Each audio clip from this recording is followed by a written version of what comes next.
जिसका जिक्र कुरान में है, जिसकी वजाहत सही अहादीस में मिलती है, लेकिन जिसे हमने कभी तसव्वुर में भी नहीं देखा। जब याजूज माजूज को रोका गया, असल इम्तिहान वहां खत्म नहीं हुआ था, बल्कि वहीं से एक ऐसी पेशनगोई शुरू हुई जो क़यामत की बड़ी निशानियों में शुमार होती है। आज हम बात करेंगे उस लम्हे की जब दीवार बनने के बाद अल्लाह का एक वादा इंसानियत के मुस्तकबिल से जुड़ गया, और वो वादा आसान नहीं था। अल्लाह ताला सूरतुल कहफ में एक ऐसे अजीम और आदिल हुक्मरान का जिक्र फरमाता है जिसे ज़ुल्क़रनैन कहा जाता है। कुरान हमें बताता है कि ज़ुल्क़रनैन को ज़मीन में इक़्तिदार अता किया गया, उसे वसाइल दिए गए और हर काम के असबाब मुहैया किए गए। मगर इसके बावजूद ज़ुल्क़रनैन ने अपनी ताकत को गुरूर, जुल्म या ज़ाती फ़ायदे के लिए इस्तेमाल नहीं किया। उसने अपने इक़्तिदार को अदल कायम करने, मज़लूमों की मदद करने और अल्लाह की रज़ा हासिल करने का ज़रिया बनाया। यही वो फ़र्क है जो कुरान एक सच्चे हुक्मरान और दुनियावी ताकत रखने वाले इंसान के दरमियान वाज़ेह करता है।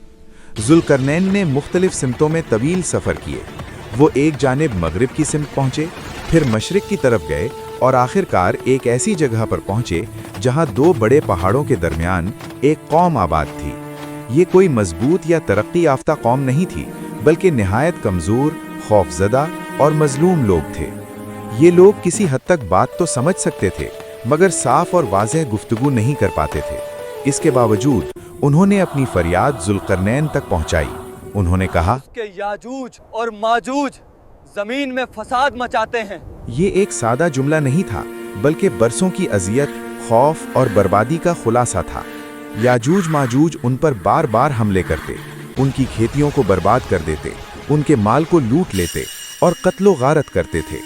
इन लोगों की जिंदगी मुसलसल अदम तहफ़्फ़ुज़ और खौफ में गुजरती थी। चुनाचे इस मजलूम कौम ने ज़ुल्क़रनैन से दरख्वास्त की कि वो उनके और याजूज माजूज के दरमियान कोई मजबूत रुकावट बना दें। उन्होंने इस खिदमत के बदले माल देने की भी पेशकश की, क्योंकि वो समझते थे कि शायद ताकत और हिफाजत सिर्फ दौलत के ज़रिए ही हासिल की जा सकती है। लेकिन ज़ुल्क़रनैन ने इस पेशकश को कबूल करते हुए भी एक ऐसा जवाब दिया जो क़यामत तक के लिए एक उसूल बन गया। उन्होंने फरमाया, मेरे रब ने मुझे जो इक़्तिदार दिया है वो तुम्हारे माल से बेहतर है। ये अल्फाज ज़ुल्क़रनैन की दयानत, इखलास और अल्लाह पर कामिल तवक्कुल की वाज़ेह दलील हैं। उन्होंने उजरत लेने से इनकार किया और सिर्फ ये कहा कि कौम जिस्मानी मदद करे ताकि सब मिलकर एक मजबूत दीवार तामीर करें। यूं ये काम सिर्फ एक हुक्मरान का नहीं रहा, बल्कि पूरी कौम की मुश्तरका जद्दोजहद बन गया। कुरान के मुताबिक ज़ुल्क़रनैन ने हुक्म दिया कि लोहे के बड़े बड़े टुकड़े लाए जाएं। इन टुकड़ों को दोनों पहाड़ों के दरमियान इस तरह रखा गया कि खला मुकम्मल तौर पर भर गया। फिर आग भड़काई गई, यहाँ तक कि लोहा सुर्ख हो गया। इसके बाद इस पर पिघला हुआ तांबा डाला गया। ये एक गैर मामूली और मजबूत तामीर थी, ऐसी रुकावट जो उस वक्त की इंसानी ताकत से कहीं ज़्यादा मजबूत साबित हुई। कुरान इस दीवार के बारे में कहता है, ना वो इस पर चढ़ सके और ना इसमें सुराख कर सके। ये दीवार याजूज माजूज के लिए एक नाकाबिले उबूर रुकावट बन गई और इस मजलूम कौम को तवील अरसे के लिए अमन नसीब हुआ। इतना अजीम कारनामा अंजाम देने के बावजूद ज़ुल्क़रनैन के दिल में गुरूर पैदा नहीं हुआ। उन्होंने आजिज़ी से कहा, ये मेरे रब की रहमत है और जब मेरे रब का वादा आएगा तो वो इसे रेज़ा रेज़ा कर देगा। ये जुमला हमें याद दिलाता है कि दुनिया की हर दीवार, हर ताकत और हर निज़ाम आर्जी है। जब अल्लाह का हुक्म आएगा तो सब कुछ बदल जाएगा।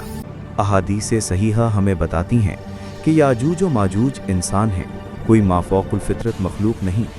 वो हज़रत नूह अलैहिस्सलाम की औलाद में से हैं और उनकी तादाद बेहद ज़्यादा है। नबी करीम सल्लल्लाहु अलैहि वसल्लम ने फरमाया कि क़यामत के दिन अल्लाह ताला फरमाएगा कि हर 1000 में से 999 लोग जहन्नम में जाएंगे और ये अक्सरियत याजूज और माजूज पर मुश्तमल होगी। ये बात इंसान को उसकी हकीकत याद दिलाती है कि कसरत हमेशा हक़ की अलामत नहीं होती।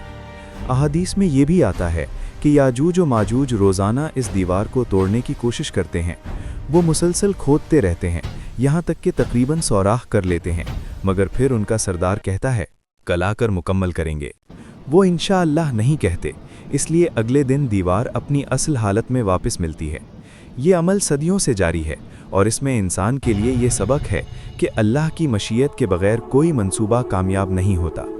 जब अल्लाह ताला का मुकर्ररा वक्त आएगा तो यही सरदार कहेगा, इंशाअल्लाह कल हम इसे तोड़ देंगे, और अल्लाह के हुक्म से वो दीवार कमज़ोर हो जाएगी। सूरतुल अनबिया में अल्लाह ताला फरमाता है, यहाँ तक कि जब याजूज और माजूज को छोड़ दिया जाएगा तो वो हर बुलंदी से दौड़ पड़ेंगे। ये वो लम्हा होगा जब ज़मीन एक अजीम आजमाइश में दाखिल हो जाएगी और इंसान को ये हकीकत समझ आ जाएगी कि असल ताकत सिर्फ अल्लाह के हाथ में है। अहादीस नबवी सल्लल्लाहु अलैहि वसल्लम के मुताबिक याजूज और माजूज ज़मीन पर इस कदर बड़ी तादाद में फैल जाएंगे कि हर सिमत इंसान खुद को बेबस महसूस करेगा। उनकी कसरत, रफ्तार और फसाद ज़मीन के निज़ाम को हिला कर रख देगा। ये लोग जहाँ से गुजरेंगे वहाँ तबाही के सिवा कुछ बाकी नहीं रहेगा। पानी जो ज़िंदगी की बुनियाद है, इनके हाथों नापैद हो जाएगा। अहादीस में आया है कि याजूज और माजूज पानी के ज़खायर ख़त्म कर देंगे, दरिया और झीलें पी जाएंगे, हत्ता कि ज़मीन प्यासी हो जाएगी। नबी करीम सल्लल्लाहु अलैहि वसल्लम ने फरमाया कि उनकी तादाद इतनी ज़्यादा होगी कि जब उनका पहला ग्रोह किसी दरिया या झील से गुजरेगा तो वो सारा पानी पी जाएगा, और जब आखिरी ग्रोह वहाँ पहुँचेगा तो वो कहेगा, यहाँ तो कभी पानी था ही नहीं। ये मंजर इस बात की अलामत होगा कि ज़मीन पर मौजूद वसाइल इंसान के हाथ से निकल चुके हैं। फसलें बर्बाद हो जाएंगी, खेत सूख जाएंगे, जानवर हलाक हो जाएंगे और भूख और कहत हर तरफ फैल जाएगा। कोई कौम, कोई ताकत, कोई फौज याजूज और माजूज का मुकाबला करने की अहल नहीं होगी। इंसान अपनी तरक्की, असलहे और मंसूबों के बावजूद मुकम्मल तौर पर बेबस नजर आएगा। इसी दौरान ज़मीन पर अल्लाह के नबी हज़रत ईसा अलैहिस्सलाम मौजूद होंगे, मगर अल्लाह ताला खुद हज़रत ईसा अलैहिस्सलाम को हुक्म देंगे कि वो याजूज और माजूज से जंग न करें, क्योंकि ये ऐसी मखलूक होगी जिससे किसी के लिए मुकाबला मुमकिन नहीं होगा। अल्लाह हज़रत ईसा अलैहिस्सलाम को वही फरमाएंगे कि वो मोमिनीन को लेकर कोहे तूर पर पनाह ले लें।